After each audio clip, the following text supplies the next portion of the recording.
Welcome to the Cultivating Calmness Podcast. I have a question. Do you ever say, I'll get to it later. I'll see them later. I'll talk to them later. I'll be over there later. I'll get to that eventually. And then maybe that hasn't happened. Well, I think over the last several weeks, as a society, as a world, we have maybe learned that in a big way with, the death of 𝗕𝗽𝗃𝗀𝘁 and numerous other people who have died. But, 𝗕𝗽𝗃𝗀𝗃 has been the big one in the news. And, he was suddenly and tragically lost his life. And that got me thinking about how we are connecting with our loved ones. Now, that isn't the only reason. Actually, what got me thinking about wanting to talk about this was just having my own personal family members and having that thought that, I'll get to that later. I can always talk to them later about that thing. But, right now I have a grandpa who's 92 and a grandma who is 87. And, they're not getting any younger and their health isn't getting any better. And I often catch myself saying, I'll see them next weekend. But they're at a point in their lives where there may not be another weekend. And several weeks ago, I actually thought that was the case. I actually thought that my grandpa was probably maybe not going to make it to the end of the weekend. Luckily, he got better and he's still here with us. But, I know that is probably not going to be much longer. And of course, that makes me incredibly sad. And there are lots of things that I've learned about my grandpa over the years and that, my siblings have learned about him and, his kids and other grandkids have learned about him and my grandma. And, but there are just some things that, in talking in conversations with people and they asked me, well, do you know this? And, well, do you know that? And well, what about this? And my personal answer was, I don't know. I'm sure my brother knows that, or I'm sure my aunt knows that, but I didn't know. And so some of these questions were specifically to his military experience. And so I made a point to, when I went over to visit, to ask him those questions, to get those answers for myself so that I had them. And that is something that I've been trying to do over the years with people that I love, is to just ask them questions, to hear their story, to know, where it is they came from.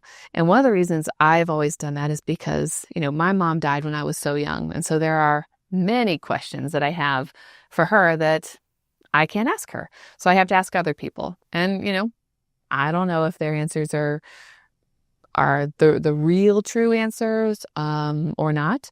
And, that may be something to think about. So if you are somebody who has, maybe lost somebody close to you, whether you were young or old, in trying to maybe prevent that from happening for your kids. So there are tons of resources out there online. You can pay a company where you record your story and then they type it all up in a nice little book. And, you have that book of your stories. There are books of questions that you ask your family members. Either, I sit and I ask them and I write their answer, or I present them with the book and I say, here, this is a gift for you, but it's a gift for us for later so that we have your story, so that there are things that we know about you. And if we have questions, you maybe have already answered them. So for somebody who maybe, even if you haven't lost somebody, that's something that I can do. And I've done some of those, but honestly, I could put in a little more effort to do that for my kids and my family so that, I am preserving memories that I have that I haven't shared with them, that they may never ask me, but they could also ask me, and I will have them written down so that they can have them for themselves later, or audio recorded. We all, or many of us, have these nifty things called iPhones or other phones, and you can voice record. So I often will do that when talking to my grandparents, for example, when they're telling stories. I just, record that. Just so that I have that story, I have their voice. If I want to listen to it, it's there.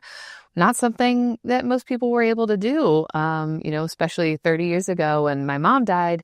I have very few recordings of her voice, and those are on old video recordings.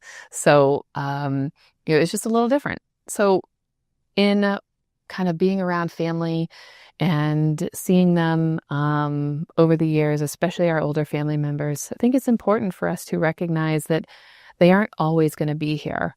And there are things that you can do to preserve those memories if you want to. And some of those things is as simple as sitting down and having a conversation with them, showing up and watching an old movie and having them talk about what they like about those movies. My grandma likes the John Wayne movies. She will watch her old movies. I'll walk in and they're watching the black and white cowboy movies, and my grandpa is in the other room watching his football. And sometimes they're watching the shows together, and it's just a nice memory for you to have. But do this with everybody. Do this with your children. Do this with your aunts, your uncles, your friends, because unfortunately, we don't know when it's going to be our time to go, when God is going to call us home. And we don't want to be living in a place where we say, I wish I had asked. I wish I had done. I wish I had said with our family.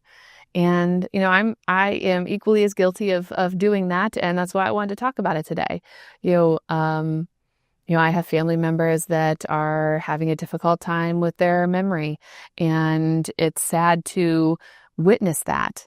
And so it makes it extra important to be able to retain some of those memories, not only for myself and my family, but for them as well.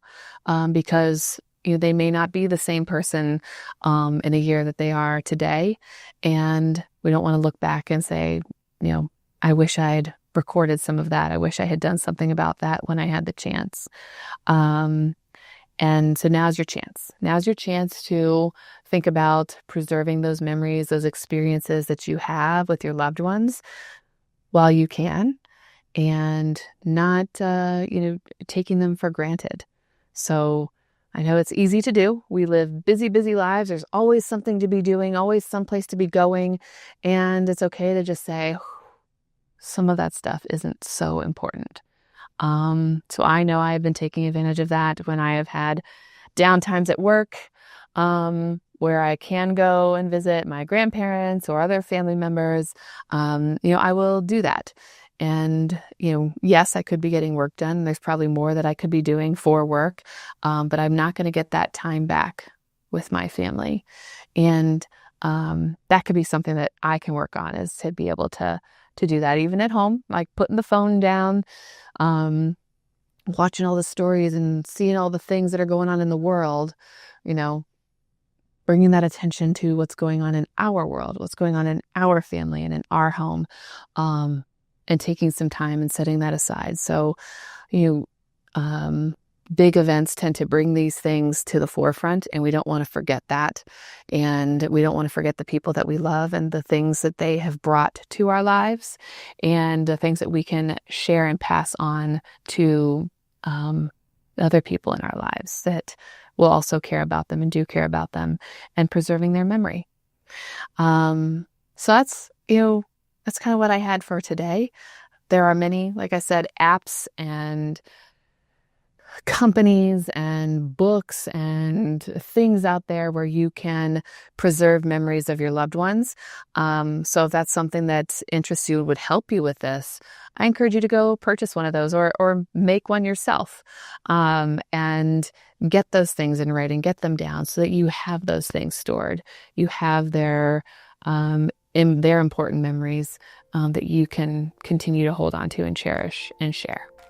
So thank you all for joining me today. I hope you had a wonderful week, and I will see you again next week for the Cultivating Calmness podcast.